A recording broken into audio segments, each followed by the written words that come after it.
Hi, Lou here, and I'm going to try to answer a question that was originally posed by a experienced game designer on Twitter, and I tried to answer it at the time, but I think maybe I have a somewhat better answer or partial answer now. Here's the question from TC Petty III. Quote, are there ways that board games can train players to plan and almost immediately make decisions on their turn, instead of waiting until after their turn begins to consider options, unquote. Now, the first response is, well, people used to play that way, but most people don't anymore. When they're in downtime, that is when it's not their turn, they fool with their phones, they do this, they do that, they jabber away, they don't pay attention, they don't think about what they're going to do. Now, there are lots of exceptions to that, but the general game player is of that sort. It's the kind of thing that is common in party games and even family games, but hobby games, it doesn't work so well sometimes. Unfortunately, the general answer is thinking ahead has become an antiquated habit, just as planning has become something people do a lot less than they used to. And it's a reason why when I am designing a card game, I get away from the typical sequence in card games where somebody draws a card and then plays.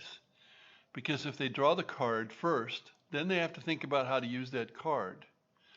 So my sequence is usually you play, and then you draw a card when you're done. And then you can think about what to do with that new card in the whole period until it's your turn again. Now, people aren't used to that, so sometimes people forget to draw. Nonetheless, it speeds up the game. Now, my additions to this question have to do with sequencing. Of course, one of the methods is simultaneous play, as in the game Diplomacy. However, that's not easy to pull off in a tabletop game, although it would be much easier in a video game. And some people are not comfortable with it. What I use is what I call, for lack of a better term, tit-for-tat sequencing. The players must all pay attention all the time, but I have used it so far only in two-player games. And I've seen this in games by others, like, for example, the Shenandoah Bulge game.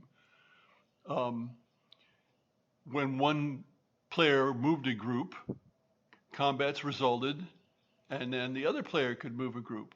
And they'd go back and forth until one player ran out of groups to move.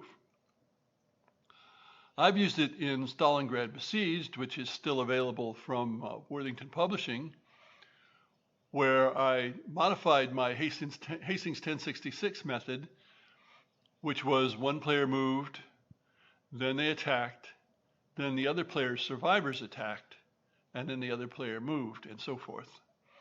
In Stalingrad Besieged, one player moves, chooses one unit to attack with, then the other player chooses a unit to attack with, and they go back and forth until there are no more units to attack with.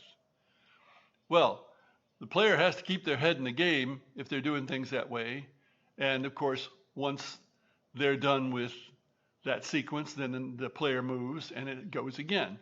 So there's only a short time when both players are not engaged in the game. Now, how that's going to work with more than two players is open to question. It depends a lot on the game, and it's less likely to be successful, but certainly for a two-player game, it can be quite successful. Thanks for listening.